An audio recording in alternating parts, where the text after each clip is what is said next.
I've had students in class, after we go through breathing exercises like that, they're like, I didn't know how to breathe. And I'm like, well, you did know how to breathe. Everybody knows how to breathe, but you don't know how to tap into the potential of your breath. And that's where the power is, in understanding the potential that you have when you can control your breath or become aware of it.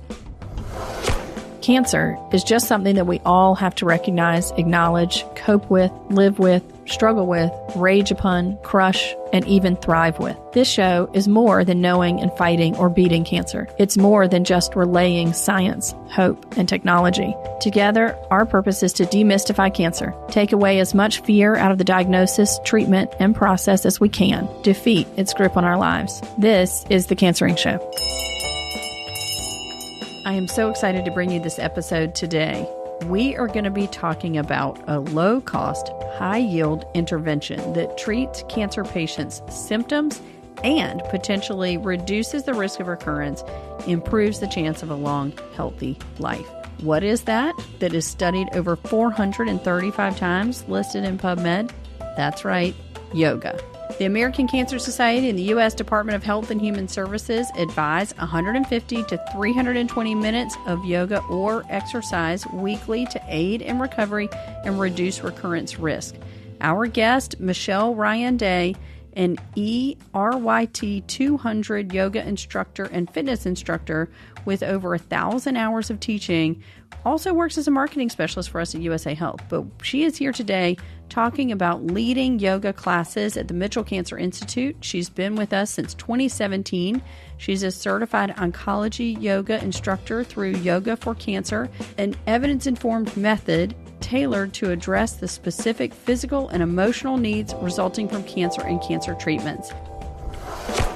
Michelle, welcome to the show. Thank you. I'm excited to be here. So tell us first what inspired you to take your yoga instruction to cancer patients. Well, it's kind of an interesting story. The studio owner that I was teaching for, when I first started teaching, she was diagnosed with breast cancer, and she came to Mitchell Cancer Institute for treatment. And then that became her thing, was to raise awareness for breast cancer and support the Mitchell Cancer Institute. So we did several fundraisers at the studio, raising money to support the the Patient Assistance Fund. And then after she left, the studio owner at the time, because we still kind of took that up as a cause that was important to us, he took a check to Mitchell Cancer Institute one day, and he didn't know who to speak to because she had a care team. She knew who to talk to. He didn't know who to talk to, and they put him in touch with Kathy Tanay. So Kathy said, could you teach a yoga class for us? That would be awesome if you could teach a yoga class for our patients and survivors.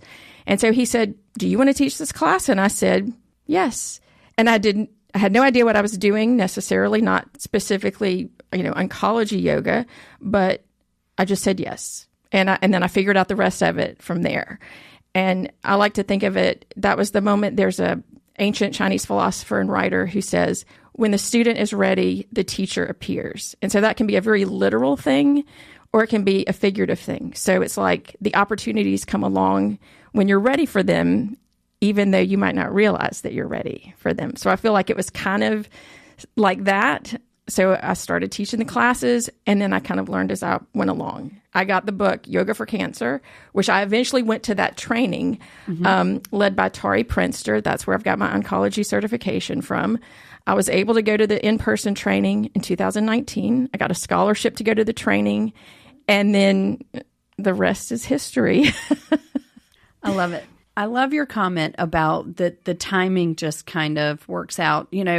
I joined MCI in 2017 and was chatting with Kathy about, we really want to do the patient support for patients on treatment, but then we also really want to care for our patients in survivorship.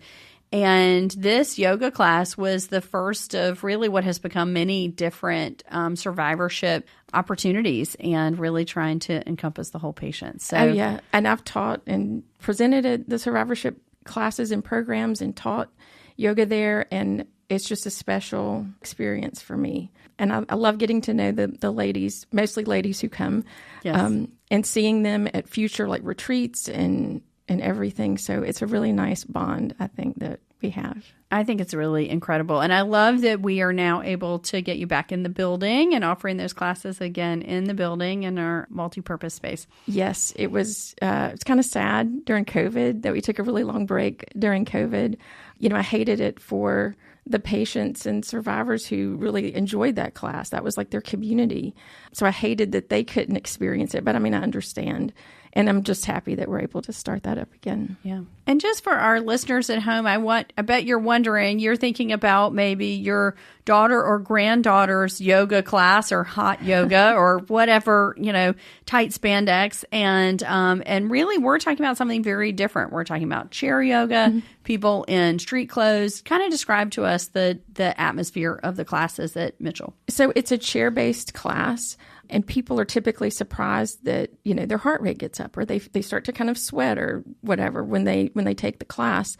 But it's not easy to do a chair yoga class. And it's specifically designed to bring your heart rate up. That's an important part of the oncology class is to bring your heart rate up.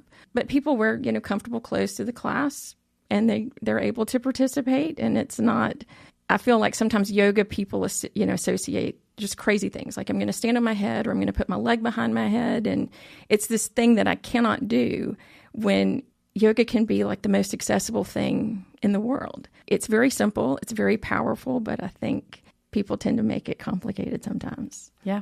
And power in the breathing, yes. Power in the holding your core upright, all the very simple things that, like you said, I love that you said that, that it's very accessible to patients no matter where you're starting.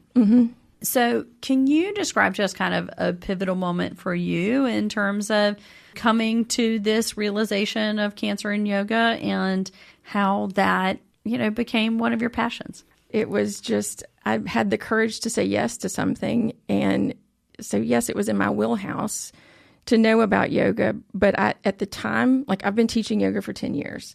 So last week, I think was the 10-year anniversary. That's amazing. And when I first started it, I would have never, and first of all, prior to 10 years ago, I would probably thought I would never teach anything, much less yoga. But it was just something that was so powerful to me personally. And so that's what kind of I pushed past I don't want to, do public speaking to be able to get up in front of people and do that. But again, it goes back. I had the courage to say yes to something and figure out the details later. And I had no idea really what all of that was going to lead to, but it's been really amazing. So not only do I work with cancer patients and survivors, I've worked with someone with MS. I work with veterans with dealing with addiction and PTSD. And you would kind of think these are people who probably would never do yoga. But in order to take that to them and the power of yoga, they get to experience it too, is just one of the most fulfilling things ever. I love teaching the studio classes, but there's something special about reaching a very specific population who probably thinks, I can't do yoga. And then they can experience the benefits of it. I love that. And you mentioned that we're talking about cancer patients and survivors. And, just taking a moment to pause, and those definitions mean so many different things now to different people. And I think we're going to be talking about how it can be beneficial to both groups. But just for clarity, for our listeners, we have patients who we consider cancer patients to be patients who are actively on chemotherapy, in particular, maybe even chemotherapy that could cause fatigue or nausea or low blood cell counts that might even limit their ability to participate in a class. Then we have patients who are on maintenance chemotherapy. So some groups classify them as survivors. So for patients in true survivorship, when they have no evidence of cancer, we consider that to be remission. Some groups don't because they're still on treatment. And then, of course, we have all of our survivors whose cancer diagnosis was years ago and who were still maybe suffering effects, lingering effects of their cancer treatment in some way. So if you could maybe take us through, let's take each of those groups and how you feel like yoga can provide a benefit to those patients. Let's go with the survivors post-treatment first, because I think that's the easiest one to think about. I feel like once you've gone through cancer, that cancer journey treatment, and, you've kind of made it to the other side, I can't imagine the fear and anxiety you may have that it could come back. You're exactly right. And we talk about that on this podcast. Very similar to veterans and PTSD. Yes, exactly. And they're always surprised when I say that. They're like, well, PTSD, like, I wouldn't have PTSD because we associate it so much with the military, but we kind of leave out like a lot of other groups. Anything that's life-threatening. And they may feel like, oh, well, theirs is worse. What they're experiencing is worse than me. And so that's, when you compare, that kind of diminishes your own experience. Right. But, the fear and anxiety that someone has for cancer coming back, I can't imagine what that must be like. But yoga is really powerful in regulating your nervous system. So you feel imbalanced. You feel better about yourself. So maybe you don't have those intrusive thoughts all the time because you know how you can control your response to those things. Right. So I think yoga is really powerful in that way for survivors. Excellent. Talk to me about those patients who are kind of recently post-treatment, still maybe on some type of treatment. Are those good patients for yoga? Yes. So this particular training that I went through, the oncology yoga through Yoga for Cancer, it addresses very specific side effects of treatment, whether it's somebody who's currently going through treatment or sometimes those effects can happen after treatment. Exactly. So, maybe they experience fatigue or neuropathy or lymphedema, their immune system needs some support. There are things that can affect, that we can help, manage all of those things through yoga. And, I'm always kind of like, these are really simple things, but they're so powerful. And the students, when they come to the classes and they do these things, I'm always amazed too, that they're just like, this is so great, and I always think, well, it's really simple, but, it has a lot of power to it too. I love that. And let's say for our patients who maybe don't feel well enough to join a class of yoga because they're actively on treatment or they're concerned that they might be a risk for infection, how should they get the benefits of yoga during their treatment? We are working on currently adding videos to the USA Health YouTube channel. So that would be something that they could access on their own time. So it's not necessarily a specific time. It's whenever they feel up to it. They can do it every day if they want to. A lot of times I hear people say, I want to do this every day. I want to do this more often. And I think, I cannot teach every day. Right. I would love to, but I just physically cannot do it. So this is a great way for them to participate, safely. And a lot of times people who join online, there are students that I've already had in other classes. But I feel like, it's nice to be in a community and be in that group. But if you can't, then there's still ways to access the benefits. And that's the most important thing. Absolutely. And, I think the one benefit of COVID is it really taught all of us how to participate in things virtually and to really make the most of, hybrid events or hybrid opportunities. So I love that we're going to have that. And I said that to somebody not too long ago. I said, who would have ever thought, let's do a yoga class via Zoom? And it's like, thanks, COVID. That's like something good that came out of it. I totally agree.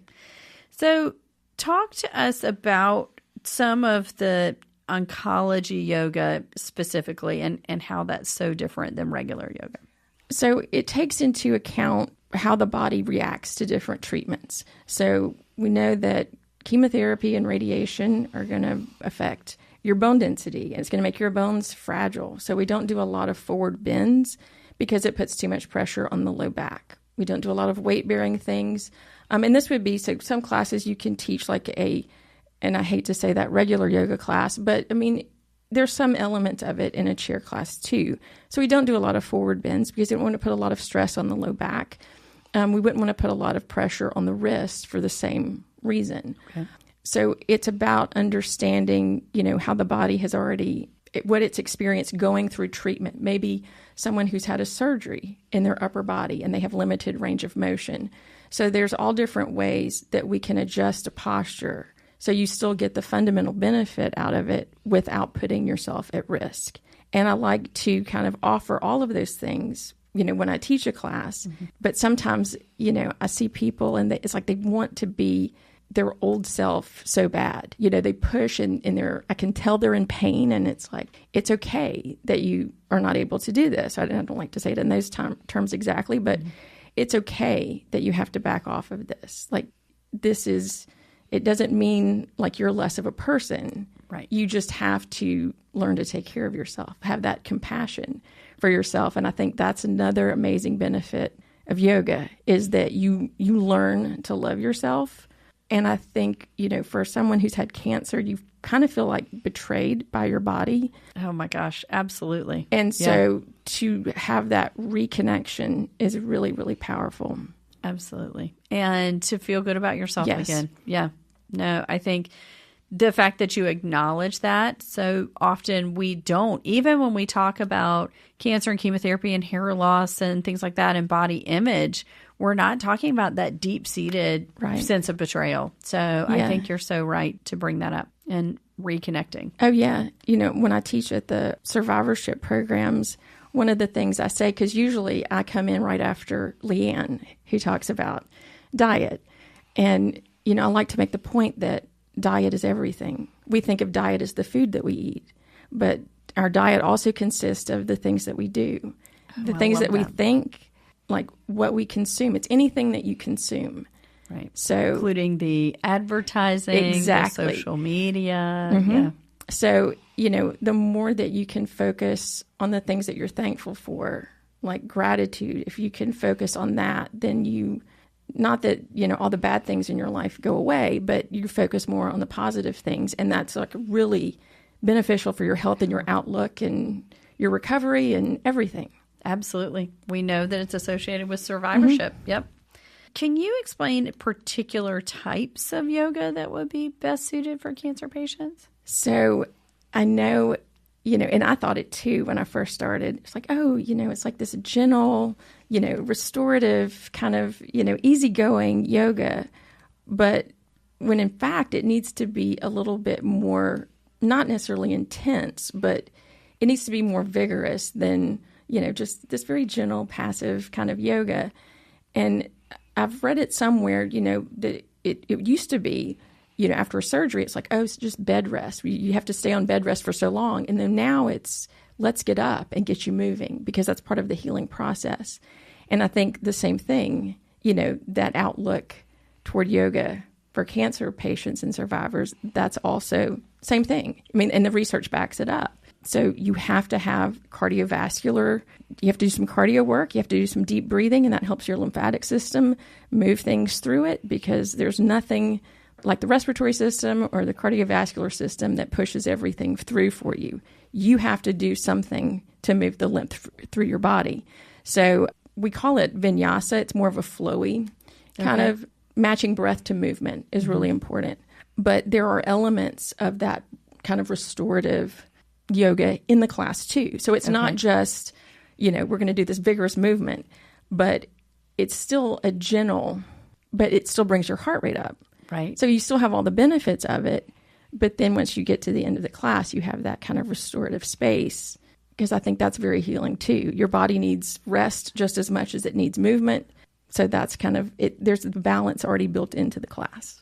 I love that. I love that. And the restorative component, I think you're talking about that time for meditation, that time for breathing. Kind of walk us through what that part of the class is like. It's just about being still.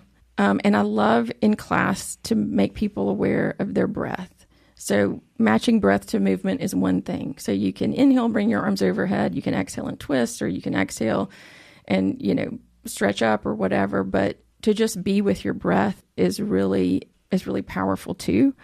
I'm also a breath coach, so I really love talking about breathing. And I think it's one of the most powerful tools that we have, because it happens without you thinking about it. You breathe all the time, and then you can change the physiology of your body with your breath too, with your awareness of it. So if you're like doing deeper breathing, you start to bring your heart rate down. You start to relax your body. If you struggle with trying to fall asleep, then that can help. Mm-hmm. So it's about, becoming aware of the power of your breath too. And again, even when I say it, I think, is it really that powerful? It's so simple, but it is. It is. We know that it is. And there's so many great short exercises that you can do. I am going to put you on the spot. Okay. I just have decided that we're going to do this. Okay. And for our listeners who are driving, don't do anything like close your eyes. But I wonder if you could quickly walk us through maybe just a 60-second breath exercise that all of us can do just to show the power of these exercises in these moments. Okay, sure. So do you want me to cue you to close your eyes? Yes. Except if you're driving, please don't. Please just keep your walk eyes us open. through it. I'll do it too. Okay. So you can close your eyes and just notice how it feels to breathe.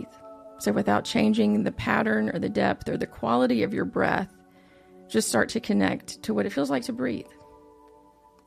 So usually on the inhale, you might feel a lift in your chest. So that helps you sit up a little bit taller. And when you exhale, notice if you can soften the shoulders, but still keep the body upright. And then also notice if you're holding tension in your jaw or pressing the tongue against the roof of your mouth. So these are really easy ways that we hold on in our bodies.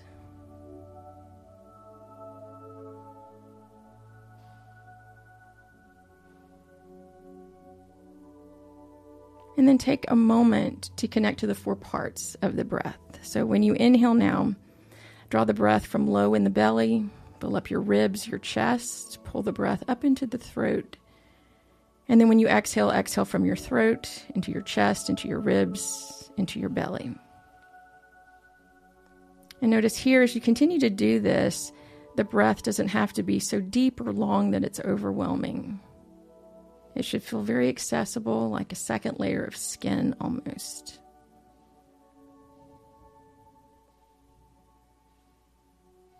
And then just take 2 more breaths.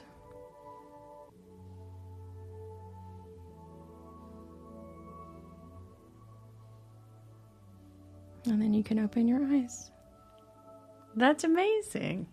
And it's so funny how, I've had students in class, after we go through breathing exercises like that, they're like, I didn't know how to breathe. And I'm like, well, you did know how to breathe. Everybody knows how to breathe, but you don't know how to tap into the potential of your breath. And that's where the power is in understanding the potential that you have when you can control your breath or become aware of it. For me, it was noting all the points of tension. Mm-hmm. I rushed in here from work and I like to wear my shoulders as earrings most of the day. And so just that moment to kind of relax your shoulders down. And what you said about take your tongue off the top of the roof of your mouth and relax your jaw. I'm like, oh yeah, I'm doing both of those also. No, that was amazing. Just the intention. The shoulders, usually the jaw and pressing the tongue against the roof of your mouth. Not every class, but a lot of classes, when I say that afterward, people are like, how did you know I was doing that? How did you know? I'm psychic. Yes. I love it. So that gets us to kind of what sort of feedback are you getting from all these patients, participating in your classes? They love it. I know they do. They enjoy just kind of that time, I think, to take for themselves. It's really hard sometimes to kind of prioritize yourself and self-care, and it's easy to feel guilty for, doing that and not doing other things. And so I feel like it's really special for them to, take time for themselves, to know that they're doing something that's beneficial for them. So yeah, they love it. And I love teaching it. I mean, I feel like the students are the greatest teachers for me. Like I said, I could have never imagined that this is something that I would be doing. But gosh, one of the most rewarding things that I've ever done. Well, I can't think of a better place to end. I know your services are absolutely so valuable to our cancer patients at Mitchell. Can you tell us where patients who maybe aren't associated with our cancer center could go to get more information or maybe to do classes online? So the organization that I did my training through is Yoga for Cancer, and it's just spelled out YOGA, the number 4, and cancer.com. And there's classes that are available on their site and on their YouTube channel. So you can find all kinds of classes and resources there. Excellent. Thank you so much for coming into the studio today, Michelle. I have been so excited to bring you this episode for months. What other single intervention can increase longevity, decrease the risk of cancer recurrence, and treat your fatigue, lymphedema, and neuropathy all in one place? And it's addressing your emotional needs related to your cancer diagnosis and survivorship? Yoga. How did we not know this beforehand? I know yoga feels out of reach to a lot of people out there, particularly above the age of 60, that haven't seen it grow like it has in the last 10 or 15 years. But I want to encourage each one of you to find a way, find a day, find an online course, find a studio near you. It does not have to be hot yoga. I think that's really kind of become the thing. It doesn't have to be that. I was just talking to Michelle before she left about finding a yoga that was not hot. There's several options for us in town, and I've been thinking a lot just today about how to get this back into my life. So let's all do that. Let's make a commitment that we're going to find a way to get yoga into our life at least once a week, whether that is online in your own living room, whether it's doing breathing exercises, or really getting out there and joining a class. Do keep in mind to look for those yoga videos. They will be on our USA Health YouTube channel, and we'll be sure to post it in the show notes as soon as it's available. Until next time, keep cancering and take care of yourselves. Thanks again for listening. And don't forget to submit your questions at www.cancering.com. We're here for all of those questions and we'll get you the answers. This show is brought to you by the University of South Alabama Mitchell Cancer Institute. MCI is a cutting-edge cancer research and patient center built to fight cancer smarter in Mobile and Baldwin County, Alabama. Our researchers and clinicians focus daily on the struggle against cancer, serving a potential catchment population of more than 4.1 million people, with a singular focus of advancing cancer diagnosis, treatment, and prevention throughout the Gulf Coast and beyond, with science, technology, and hope. Want to know more about the Mitchell Cancer Institute? Visit us at usamci.com or search for us on Facebook, Twitter, and Instagram. Mitchell Cancer Institute is a member of USA Health. To learn more about all of our hospitals, clinics, and services, visit usahealthsystem.com.